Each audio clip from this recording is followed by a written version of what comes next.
Morning! Lakad time naman kami ni Connie. Morning, Connie. Hi, hi. Medyo late na nga lang ng konti yung paglalakad namin. Pero okay lang kasi malamig naman. At saka di pa naman tirik yung araw. Going to market.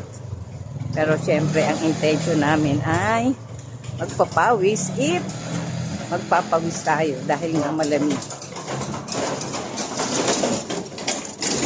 Sa lugar na favorite kong lakaran, hindi gaano marami ang sasakyan dito. Nasa gitna daw ako. Yan. Ito yung favorite kong dinadaanan eh. Hindi gaano marami yung i-trike dito. Along Pasig Street. Wow, tuloy nun ah.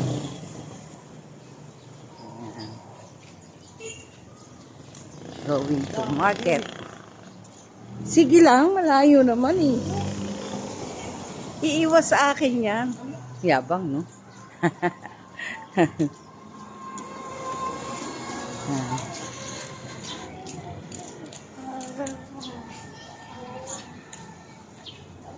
Lakad, lakad. Ayan na, may araw na. Takpan natin ang cellphone. Ang araw. Yan. Sana lang kung araw-araw nakakalakad. Kaso, hindi eh dahil nga minsan may maagang lakad. Dito na kaya tayo dumaan. Pasok kami dito. Sana lang kung nakakalakad araw-araw. Eh sa bagay, minsan naman, yun na nga, nagbabike ako sa taas.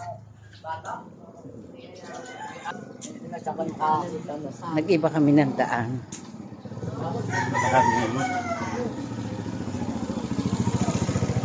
Sa anong street to, Connie?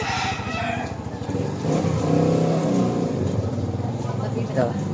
Yung kulay green na yon, yun ang barangay hall ng barangay 35. Yan ang mga sasakyan dito, e-trike. Ang tawag nila e-trike. Dati di pa jack, ngayon ano na rin. Ano na rin. Ano yan, kuryente. Ayan.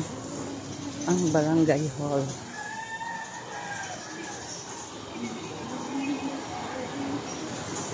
Ng barangay 35. Ang ganda, oh.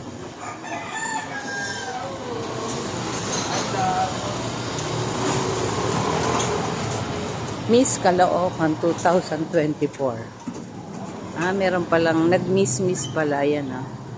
Miss Caloocan 24. Saan nanalo yan, Connie? Baka sa ano?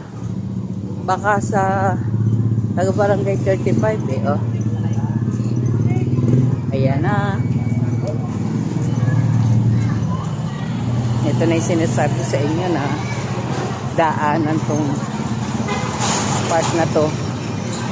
Kaya pag dito kami dadaan, maraming sasakyan.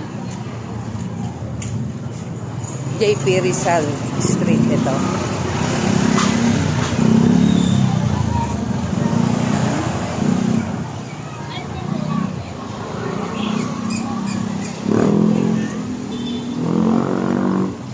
Basa ang daan.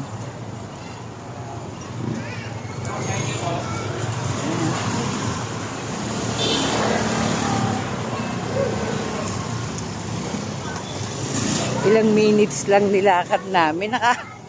Wala pang 5 minutes.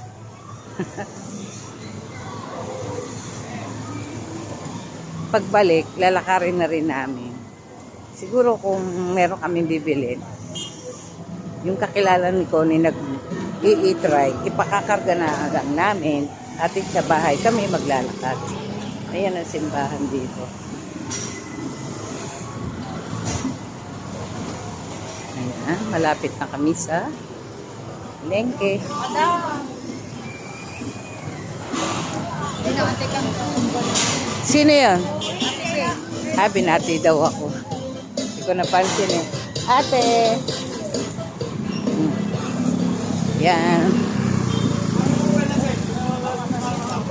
Lapit na kami sa palengke. Yan o. Sosyal ang palengke dito. May naka-escalator pa. So, ayun muna mga guys. Bye-bye.